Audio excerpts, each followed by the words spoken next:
Hello, I'm Florencia Colombo. Hello, I'm Ville Kokkonen. We're curators and exhibition architects of this exhibition entitled Iittala, Kaleidoscope, From Nature to Culture. And we are at the moment at the Helsinki Design Museum, and it has been an amazing project that has lasted quite some time, and we're very happy that to be able to, within these times, to open this sort of exhibition in its full magnitude. We start now in the nature room. In this room, there are three sub-themes. They are material values, material resources, and material behavior. So, for example, in material values, we explore the concept of material values in history. Already in prehistory, there was an appreciation towards the natural appearance of glass, such as obsidian. So throughout the exhibition, it's also important to understand that we will have different references from the natural history field to different creative fields such as architecture or fine arts, also science, etc. So in terms of material values, we can see that there has been a process of how glass has been appreciated in time. So already since early societies, and I'm talking here about early humans, in making their tools, obsidian was a valued material. Not so long ago, crystal glass was trying to imitate also natural glass. So, for example, these are examples of quartz. Within the formulas of making glass, there are certain colors, for example, that are very difficult to make because of the components, such as red, which in the past has required the use of gold. So red colors, for example, has had a very specific value within the history of glassmaking in general, but also within Iittala as well. When we think of material values, these values also have a long history within Finnish material culture. Finland is a land with many, many thousands of lakes and a continuous forest.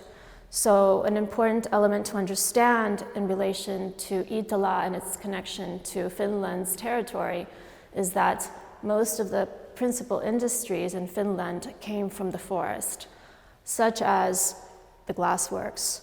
In Iittala's case, the glassworks were founded next to a lake and close to a forest, which provided the elemental resources, as well as a train station back in the late 1800s that allowed for the transport and incoming resources of sand. Throughout Iittala's history also, different types of sand have been used, and this is reflected in the quality of the glass, the brilliance, the tone. So we can see this throughout the exhibition. At times, the sand was imported from other countries, and during certain political difficulties, also Finnish sand was used, which resulted in a very particular greenish hue. When we talk about the history of material values within Finland, we have to understand also Finnish society has remained quite folk character, has kept quite a folk character well into the 1900s. And so certain practices, certain values have remained, and we can see this throughout Iittala's history, not only in the relationship with nature, but also in how items are valued.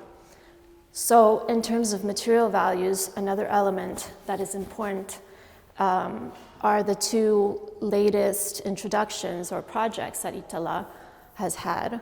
On the one hand, the introduction of the vintage project that makes use of the circular economy, through which the audience is welcomed to bring old items, Iittala, Arabia, etc., to the stores, which are then selected and reoffered in their commercial outlets. The other project relates to recycled glass. So in 2019, Iittala was the first glassworks to start producing 100 objects based on 100% recycled glass, such as these. The tone of the glass depends on the glass that is being recycled.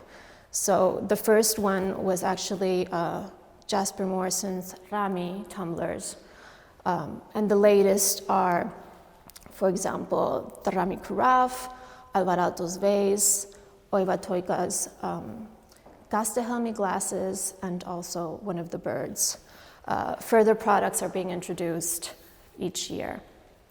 In their campaigns also, the question of material values and sustainability have been very strong. So there has been campaigns, for example, we see here against throwawayism or lasting everyday stories.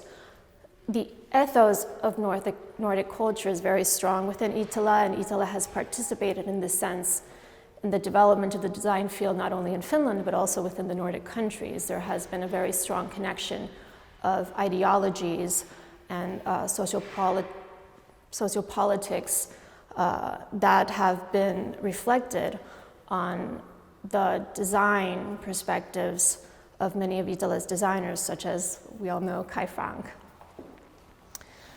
When we talk about Iittala's resources, we have some historical items here that reflect some of the early elements that were produced. Early designs were quite common, equal between most glassworks. It was only towards the end of the 1800s that Iittala started to create their own molds and differentiate their designs from that of other glassworks. So it was very common that the molds were coming from Sweden or Central Europe, so most glassworks were creating the same or very similar products, to the point that in order to differentiate their products, an Iittala craftsman came up with the idea of introducing the Iittala logo, Iittala stamp, into the bottom of the glass. We see here the formula book, the early formula book of different glass recipes. Glass formulas did not belong to the glassworks, but were held within family clans. So within this exhibition, the concept of craftsmanship will come up continuously and is still one of the most iconic elements of Iittala today. When we think of material resources today, the sand that Iittala's glass is made of comes from Belgium and is from the Miocene era. So this means over 5 million years old. So as an illustration of this, we have a fossil that comes from this Miocene era, just to give the audience an idea. One other element, for example, is a raw piece of glass from the furnace without any manipulation. But this sort of reflects the quality, the natural quality of the glass that was produced at the time. Here we have some historical items that were made with Finnish sand. Another element that we will understand throughout the exhibition is that throughout 140 years, Iittala has naturally merged with different companies. So one strong merger was the Karhula Iittala. Karhula was another glassworks, and together they formed the brand Karhula Iittala. So here we see, for example, 2 items made out of Finnish sand from the Iittala glassworks, and then 2 other from the Karhula glassworks, such as quite iconic Göran Hungel and one of the earliest Alvarado vases. From Iittala, we have a daily bottle and industrial glass, as well as Erkki Vesanto's piece. So one interesting element that we will see throughout the exhibition is also how these glassworks used similar glass or sometimes even the same glass for industrial products as well as artworks and tableware. One example is this Alvaralto's work, which we all value tremendously. But throughout the exhibition, we will also show certain industrial glass produced at Karhula with exactly the same shade. Iittala has had, in the latest decades, a specialization in color. They have hundreds and hundreds of color recipes in their archives.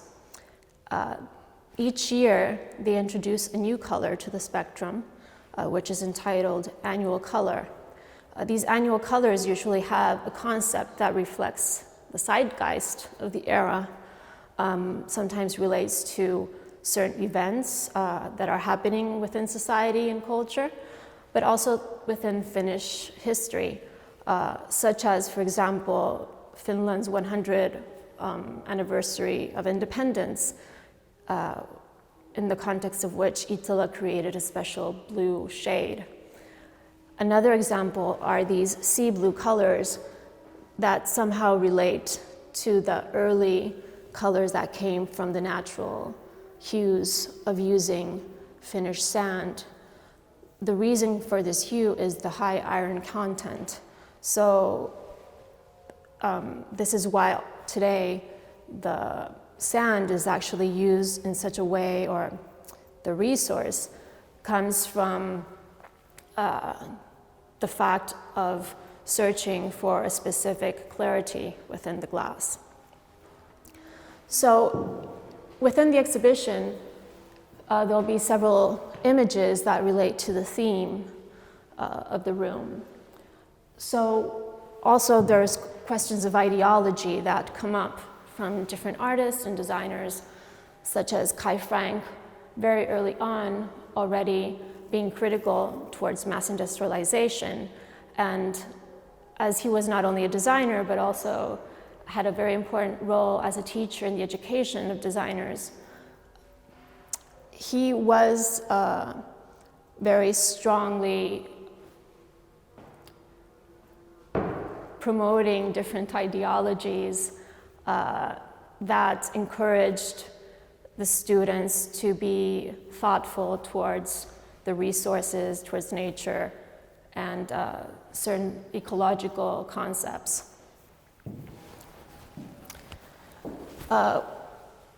One other element that you will see within the exhibition is, well, as I mentioned before, different references that we bring that don't relate directly to Iittala, but to the cultural context in which Iittala developed, such as this painting from Atheneum, the painter Lennart Segerstrale. The piece is called The Destruction of the Environment. And then as well, we investigate a little bit the behavior of glass from a microscopic level. So this is a microscopic image of the current sand that is being used at Iittala,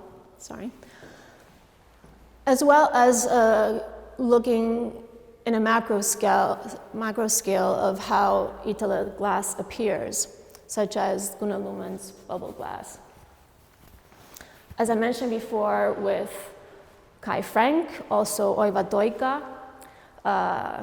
which we know his very ludic imagery and imagination, but also he was extremely critical and political in his work. So we will have throughout the exhibition several of his drawings and pieces aside from glass that reflect a little bit his way of thinking. So also in this particular room, in addition to glass's chemical composition, we showcase examples where the actual material performance of different types of glass. So here, for example, there's an earlier reference from Germany, Jena glass, produced by Schott, designed by Wilhelm Wagenfeld, a tea service set. And also here, a Swedish designer, Björn Dahlström's glass with a plastic holder. And here we are explaining how, for example, the performance of borosilicate glass works and how these designers have taken that into consideration.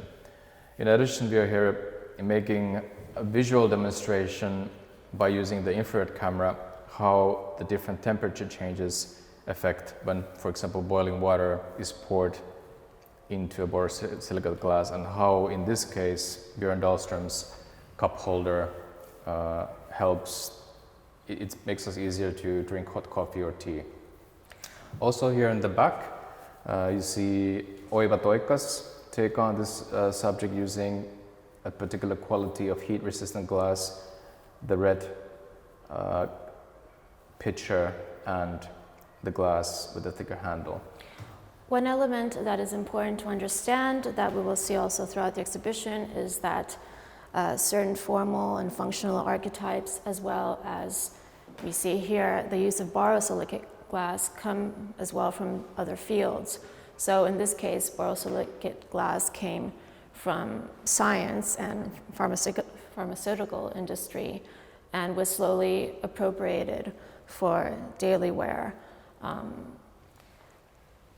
In the case of the hot pot, this was one of the earliest examples in Finland to introduce heat-resistant glass to daily wear. In that case, that example is from Nuuttajärvi.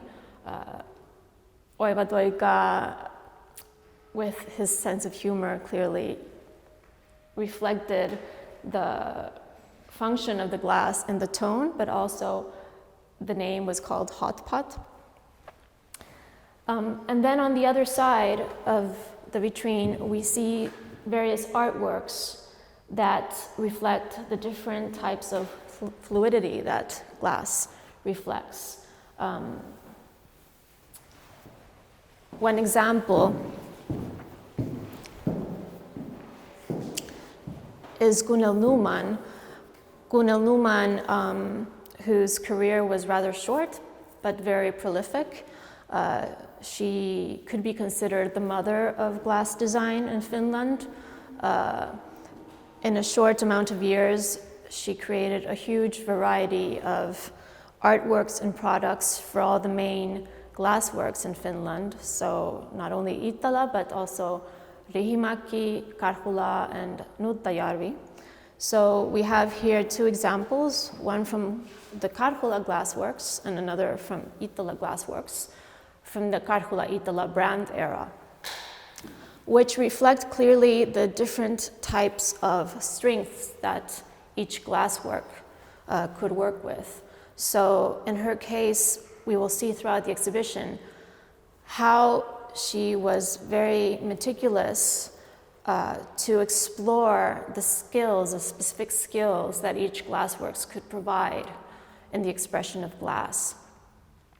We see here other examples from Oiva Toika, for example,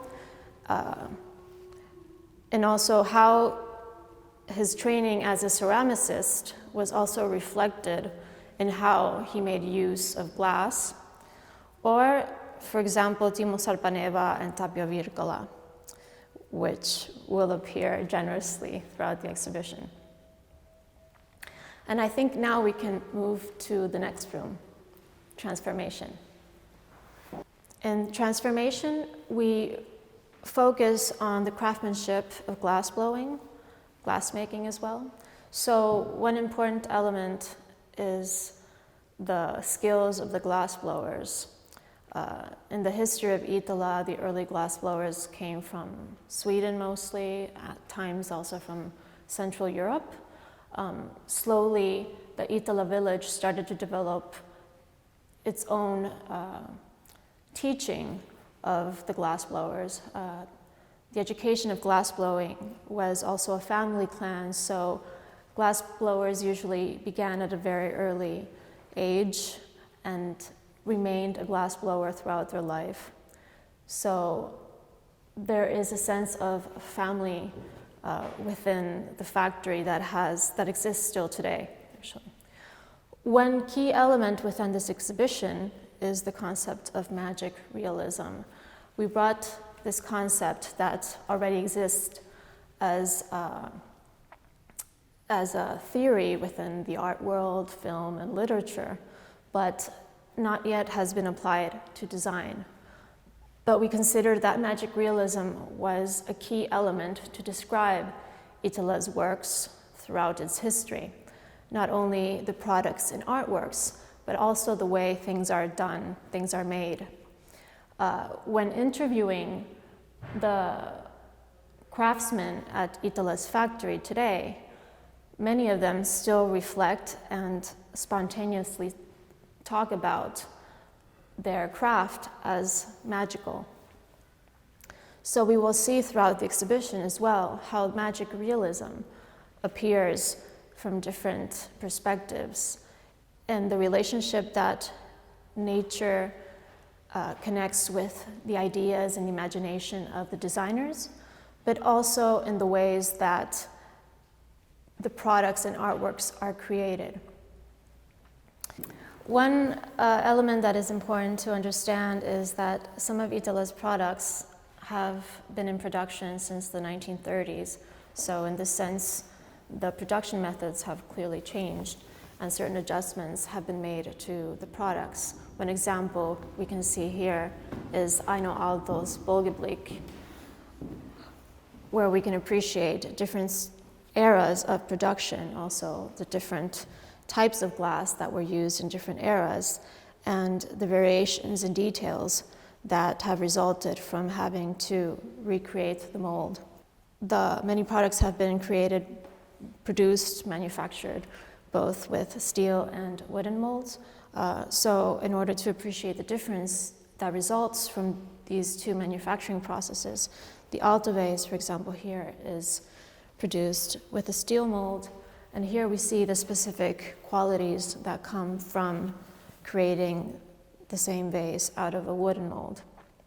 In this exhibition, we are really aiming to bring to the audience the atmosphere and the way the glass blowers and the personnel at the factory work as close as possible. And especially in this room, we are showcasing many of their tools. And through videos, we also try to showcase how they practice, how they work as a team, how glass is both formed and blown. Also, how the glass mass production works, what type of different tools are used, and also how designers approach and have approached the glass design also as a practice. Somewhat currently, contemporary designers start from the product or try to give form to an item, and in this case, the glass item. And we are here also showcasing how, for example, Virkkala and Jorma Vennola worked actually in a reverse manner by taking part in the actual mold making, trying to find form through carving the mold, trying to find different qualities for the product through the mold and the use of different kinds of molds, not just thinking of the actual form of the object itself. Here, an example of one mold and one large product series designed by German designer Konstantin Grigic. Here you see the mold, how the mass-produced, form-pressed casting process is done. You see the two parts of the mold, and here part of that same product, you have two different, this is a different size actually, but you have two different components done by using different methodology. The carafe itself could not be produced the same way, so this is mouth-blown glass to a mold, and then here actually the glass that works also as a cap is used by form-pressed molding. Here, earlier versions of steel molds for the Alvar vase that are not currently in production in this manner. You also see the wooden mold for the Alvar vase. So did I mention glass? Also, one big part of this room here is really to try to open up the process, how